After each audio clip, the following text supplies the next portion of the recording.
Laymen's evangelical fellowship విశ్వాసమే విజయము అనుదిన ధ్యానములు October 16. ఒకరిని ఒకరు ప్రేమించుట. యెహోవా మేఘములో దిగి అతనితో మాటలాడి అతని మీద వచ్చిన ఆత్మలో పాలు ఆ 70 మంది పెద్దల మీద ఉంచెను. సంఖ్యాకాండము 11వ అధ్యాయము 25వ వచనం. మోషే మీద ఉండిన ఆత్మ 70 మంది పెద్దల మీద ఉండెను. జరగబోయే విషయాలను ప్రవచించు ఆత్మ తెలియజేస్తుంది.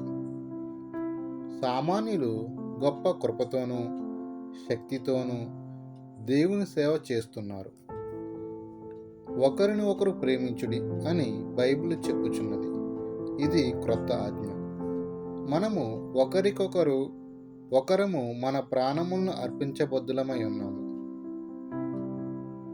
ఎవరైనా కొంత పని చేయమని అడిగితే నాకు సమయము లేదు అని అనేవాళ్ళు వేషధారులు అన్నమాట.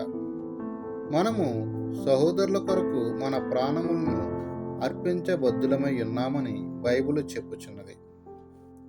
ప్రేమలోను విధేయతలోను ప్రత్యక్షతలోను మనలను ముందుకు నడిపించు దేవుని ఆత్మను కలిగి ఉందుము. ఈ విశ్వాసములో వృద్ధి చెందిన వారే ప్రత్యక్షతను గ్రహించగలరు. మోషే వారిని నడిపించినప్పుడు, ఈ అరణ్యములో ఇన్ని కష్టాలు పొందాలని మమ్మల్ని తెచ్చావా అని అన్నారు. వారికి విశ్వాసము లేదు. ప్రభువు మహిమకరమైన ప్రదేశానికి మమ్ములను నడిపించును. విశ్వాసముతో ముందుకు సాగాలి. వెలుగు స్తంభము వలె ఆయన మా ముందర నడుచును. ఆయనే మమ్ములను నడిపించును అని చెప్పగలిగే ప్రత్యక్షత వారికి లేదు. నీవు నమ్మకస్తుడివి అయితే నీ జీవితము, నీ ప్రార్థన గొప్ప ఆశీర్వాదకరముగా ఉండును. ప్రవచనాత్మతో కూడిన ప్రార్థన ఉండాలి. అలాంటి ప్రార్థన లేని ఎడల ప్రమాదము. ప్రార్థనలో నమ్మకస్తులైన ఎడల సాతాను దగ్గరకు రాలేడు. అనేక సంవత్సరములుగా సహవాసములో ఉన్నవారు అనేక కేంద్రములు విస్తరించుట చూచారు.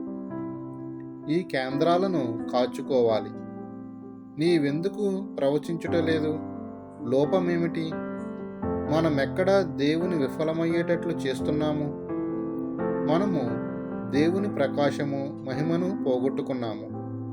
దేవుని మహిమ ప్రకాశమును పోగొట్టుకునుట వలన ఆయనను తక్కువ చేస్తున్నాము. ఆకాను పాపము చేసినప్పుడు దేవుని మహిమ పాలెమును విడిచిపోయినది. మిరియాము పాపము చేసినప్పుడు కూడా దేవుని మహిమ విడిచుట వలన ముందుకు సాగలేకపోయారు. సనుగుడు ఆత్మ మనలోనికి రానివ్వకూడదు.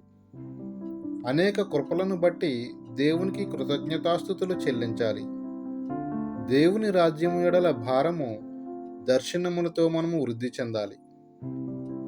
జాషువా డానియల్ గారు.